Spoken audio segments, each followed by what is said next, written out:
ಪ್ರಧಾನಮಂತ್ರಿ ಮೋದಿಯವರು ರೋಮ್ಗೆ ಹೋಗಿದ್ರಲ್ಲ, ಅಲ್ಲಿ ಮೇಡಮ್ಗೆ ಏನೋ ಒಂದು ಅದೇನೋ ಚಾಕ್ಲೇಟ್ ಕೊಟ್ರಲ್ವಾ, ಆ ಕಂಪ್ನಿಗೆ ಏನೋ ಸ್ವಲ್ಪ ಲಾಭ ಆಗ್ಬಿಟ್ಟಿದೆಯಂತೆ, ₹1 ಜಾಸ್ತಿ ಆಗ್ಬಿಟ್ಟಿದಂತೆ ಅವ್ರ ಶೇರ್ ವ್ಯಾಲ್ಯೂ.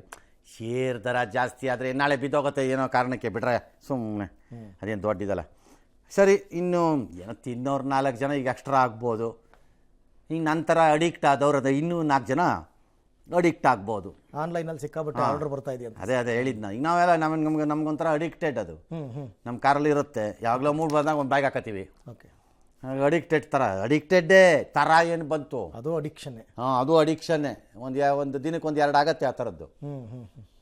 ಓಕೆ, ಚೋಟು ಇರುತ್ತೆ, ಅದ್ರಲ್ಲಿ ಏನೂ ಇರಲ್ಲ. ಆ ಕಾಫಿ ಎಸೆನ್ಸ್ ಅದೊಂದು ಇದು ಅಷ್ಟೇ. ಏನಿಯೋ ಆಲ್ರೈಟ್. ಸರಿ, ಅದ್ರ ಜೊತೆಯಲ್ಲಿ ಬರೀ ಚಾಕ್ಲೇಟ್ ಕೊಟ್ಟು ಬಂದಿಲ್ಲ, ಪಾಪು ಕೊಟ್ಟು ಬಂದಂಗೆ. ಅದಕ್ಕೆ ಜೊತೆಯಲ್ಲಿ ಅದೇನೋ ಮುಗ ರೇಷ್ಮೆ ವಸ್ತ್ರ ಅಂತೆ ಅಸ್ಸಾಮ್ದು, ಮಣಿಪುರದ ಶಿರುಯಿ ಲಿಲಿ ರೇಷ್ಮೆ ವಸ್ತ್ರ, ಈ ಥರದ್ದೆಲ್ಲ ಕೊಟ್ಟಿದ್ದಾರಂತೆ. ಒಳ್ಳೆಯದು, ಕೊಟ್ಟು ಬನ್ನಿ. ಅದೊಂದು ಪ್ರಾಕ್ಟೀಸ್ ಇದೆ. ಎಲ್ಲ ದೇಶಗಳ ಮುಖಂಡರು ಇನ್ನೊಂದು ದೇಶಕ್ಕೆ ಹೋದಾಗ ಈ ಥರ. ಬೆಂಗಳೂರಿನಲ್ಲಿ ಮುಂಗಾರು ಪೂರ್ವ ಮಳೆ ಅಬ್ಬರಿಸಿದೆ ಒಂದಷ್ಟು. ಇವತ್ತು ಸಂಜೆ ಮಳೆ ಬಂತು ಬೆಂಗಳೂರಲ್ಲಿ. ಆಲಿಕಲ್ಲು, ಕೆಲವು ಕಡೆ ಬಿರುಗಾಳಿ, ವಿಪರೀತ ಗಾಳಿ, ಒಳ್ಳೆ ಮಳೆ, ಕೆಲವು ಕಡೆ ಸುಮಾರು ಮಳೆ ಎಲ್ಲ ಆಯಿತು.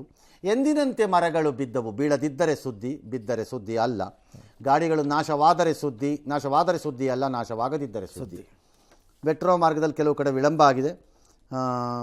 ಇನ್ನು ಚಾಮರಾಜನಗರದ ಮಲೆಮಹದೇಶ್ವರ ಬೆಟ್ಟದ ದೊಡ್ಡಕೆರೆ ಮುಖ್ಯ ರಸ್ತೆಯಲ್ಲಿ ಜನ ನಿಂತ್ಕೊಂಡು ಭಾಳ ಪರದಾಡ್ಬಿಟ್ಟಿದ್ದಾರೆ. ಅಲ್ಲೂ ಎಲ್ಲ ಮಳೆ ಆಗಿದೆ.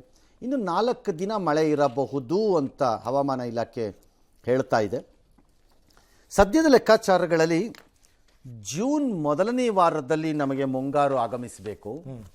ಲಕ್ಷದ್ವೀಪದ ಕಡೆಯಿಂದ ಮಾರುತಗಳು ಕೇರಳವನ್ನು ಪ್ರವೇಶ ಮಾಡಿ ನಮ್ಮ ಕಡೆಗೆ ನುಗ್ಗಿ ಬರಬೇಕದು. ಈಗೆಲ್ಲ ಹೇಳ್ತಾ ಇರೋದು ಏನು ಅಂದರೆ, ಒಂದು ವಾರ ಮೊದಲು ಅಂದ್ಕೊಂಡಿದ್ದಾರೆ.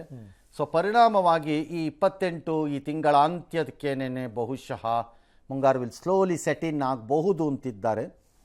ಸದ್ಯಕ್ಕಿರುವಂಥ ಹವಾಮಾನದ ಚಿತ್ರಗಳನ್ನು ನೋಡ್ತಾ ಇದ್ದರೆ, ಪರ್ಟಿಕ್ಯುಲರ್ಲಿ ಸ್ಯಾಟಲೈಟ್ ಪಿಕ್ಚರ್ಸನ್ನು ನೋಡ್ತಾ ಇದ್ದರೆ, ವಿವಿಧ ಸ್ಯಾಟಲೈಟ್ಗಳ ಪಿಕ್ಚರ್ಗಳನ್ನು ನೋಡ್ತಾ ಇದ್ದರೆ, there are variety of pictures ನಿಮಗೆ ಸಿಕ್ಕತ್ತೆ. ಇವೆಲ್ಲ ಪಬ್ಲಿಕ್ ಡೊಮೈನ್ನಲ್ಲಿ ಸಿಕ್ಕೋ ಅಂಥದ್ದು. ಏನು ನಾನೇನು ಹೇಳ್ತಿರೋದೇನು ಮೇಲಿಂದ ಇಳಿದು ಬಂದಿರೋ ದೊಡ್ಡ ಸುದ್ದಿ ಏನಲ್ಲ. ಅದು ನೋಡ್ತಾ ಇದ್ದರೆ ಪಾಸಿಬಲ್ ಇದ್ದಂಗಿದೆ ಅರ್ಲಿ ಮುಂಗಾರು ನೋಡ್ತಾ ಇದ್ದರೆ. ಮತ್ತು ಚೆನ್ನಾಗೂ ಇದ್ದಂಗೆ ಇದೆಯಪ್ಪ ಸದ್ಯಕ್ಕೆ ಪರಿಸ್ಥಿತಿನಲ್ಲಿ. ಅನ್ಲೆಸ್ ಇನ್ನೇನೋ ಸಮುದ್ರದಲ್ಲಿ ಡೆವಲಪ್ ಆಗಿ ಅದು ಡಿಸ್ಪರ್ಸ್ ಆಗಿ ಏನಾರಾದರೆ ಗೊತ್ತಿಲ್ಲ. ಸದ್ಯಕ್ಕಂತೂ ಅರ್ಲಿ ಮಳೆ ಇದ್ದಂಗಿದೆ. ಅದಕ್ಕೆ ಬೇಕಾದ ತಯಾರಿಗಳನ್ನು ಯಾರು ಏನು ಮಾಡ್ಕೋಬೋದು ಅದು ಮಾಡ್ಕೋಬೋದು. ಇನ್ನು ಧರ್ಮಸ್ಥಳದಲ್ಲಿ ಬಂಗ್ಲೆಗುಡ್ಡೆ ಬುರುಡೆ ಪ್ರಕರಣದಲ್ಲಿ ಇವತ್ತು ಬಂಗ್ಲೆಗುಡ್ಡೆ ಕಾಡಿಗೆ FSL ತಂಡ ಭೇಟಿ ನೀಡಿ ಪರಿಶೀಲನೆ ಮಾಡಿತು.